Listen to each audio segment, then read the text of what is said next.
Hey, Governor, it's Sean Hannity.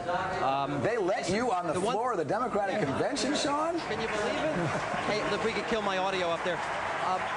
Governor, I can tell you the one thing, I'm calling it the reinvention convention, and that is, you know, here leading up to this convention, we had people like Al Gore and Howard Dean, yourself. You were out there very critical of the president. Yep. Ted Kennedy has been saying that he's a liar, and other people have been making all sorts of attacks. My question to you is this contrived? Is this phony? Did we hear the real Democratic Party in the last year? I think what we're seeing is there was a lot of anger at George Bush. We didn't feel that he won fairly in Florida. We did feel that he sent us to war without telling us the truth about why we're going.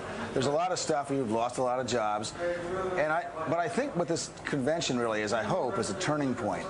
We can't win if we only have a negative message. Everybody understands that. So if we're going to win, we're going to have a strong, positive message coming out of the convention, and that's what we're trying to do. Well, you say that about we weren't telling the truth about going into Iraq, but John Edwards and John Kerry both laid out the case about weapons of mass destruction the way the president did. Why does he get a pass from people like you? Well, there are other things that the president told us that were not so. There was no connection between al-Qaeda and Saddam Hussein. Even the 9/11 Commission just said so. There was no... said, in fact, there was friendly No, that's not what they said, Sean. As a matter of fact, that's exactly what they didn't say. And if you think they should, you should watch Outfoxed. It's a great movie, and it says why people like you say things like that on this this television station.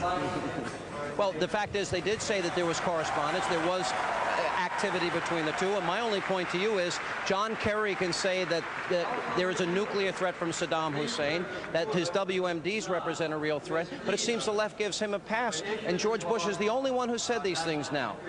George Bush wasn't truthful. That's all. I'm not saying George Bush is a liar because I don't know that for a fact. I do know that George Bush didn't tell the truth. I don't know if he didn't tell the truth because he didn't know the truth, because intelligence messed it up, or the vice president's office told him something that wasn't so. But we know that the things that George Bush told us when we went to Iraq weren't true, and most Americans know that they weren't true. Well, we know John Kerry leading into this, Governor. He said that Saddam's WMDs are a real and dangerous threat to this country. He said it only a year ago. That doesn't answer the question. The President of the United States tried to imply that Saddam had something to do with 9/11, and that was not true. He also tried to imply that al-Qaeda, and the Vice President still does this to this day, that al-Qaeda was somehow connected with Saddam, and that was not true, and the President's commission said so. All right, Governor, we're going to take a break and go take a look at former President Jimmy Carter, who's now on the podium directly to my left. Thank you very much.